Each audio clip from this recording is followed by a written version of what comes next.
Hi, it's Alex from Android Central, and this is the Nexus 5.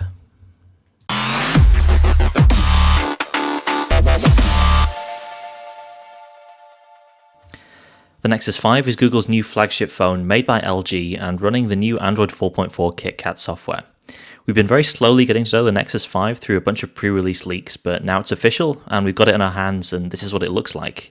It's a rather unassuming 5-inch slab from the front, but turn it round and you're greeted by this rather large Nexus logo and equally large camera lens that protrudes ever so slightly out of the back. The back panel itself is covered in soft touch plastic which extends around the sides. It's a bit of a change of pace compared to the earlier Nexus 4. It's generally plastic that your hand's in contact with, not glass or rubber, but it feels solid and the back panel has a soft finish to it, unlike the Nexus 7, which feels a little bit rougher. Side by side with the Nexus 4, you can definitely appreciate the change in shape. The 5 is taller, thinner, and just a little bit wider.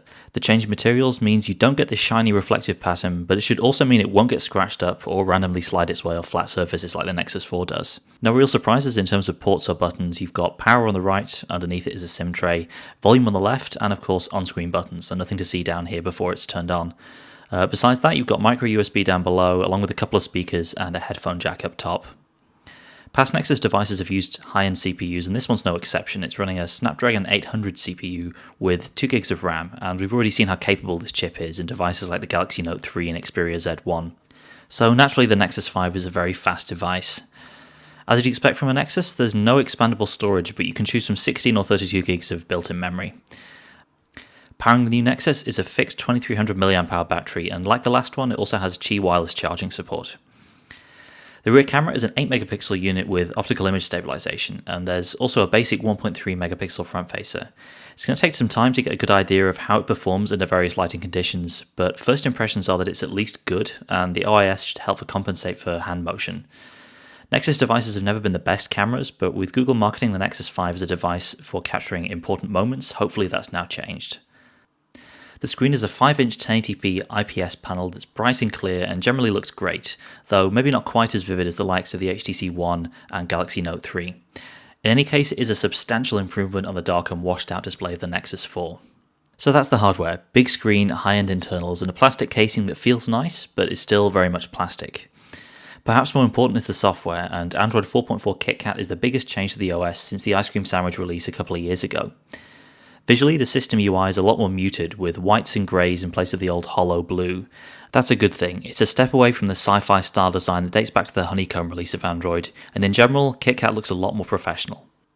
There are some new animated flourishes, and Google Now can now be accessed by swiping to the right from your main home screen, though you can still get to it at any time by swiping up from the bottom of the screen.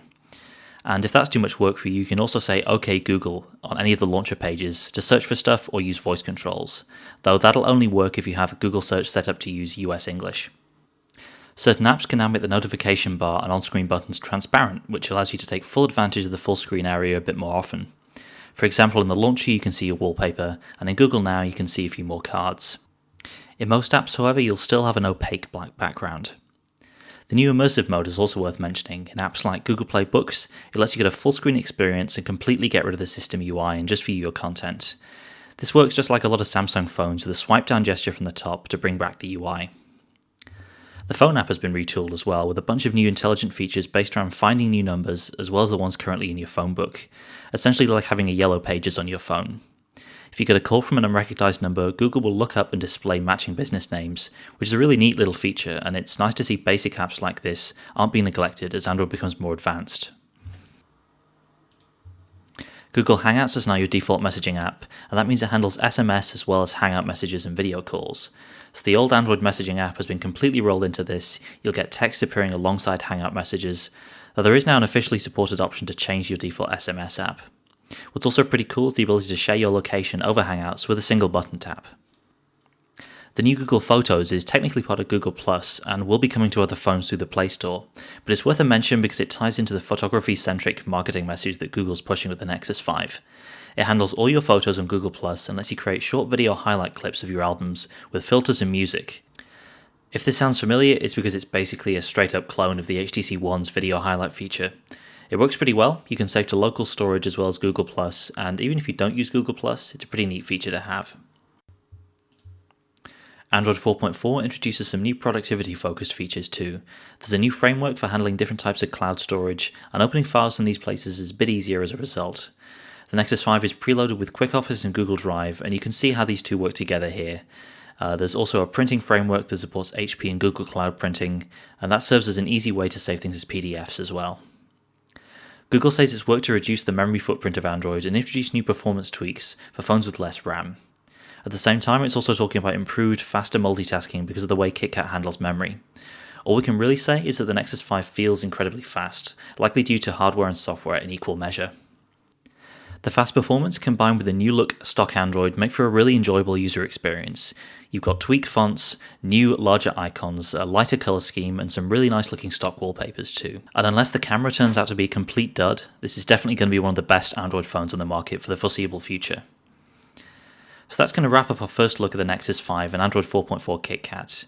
It's on sale now for $350 in the US, £299 in the UK, and for that price there's really no better phone you can buy. For sure, the Nexus 5 isn't the best at everything it does, and there are parts of the bare-bones Android UI that are still lacking, the camera app being a big example.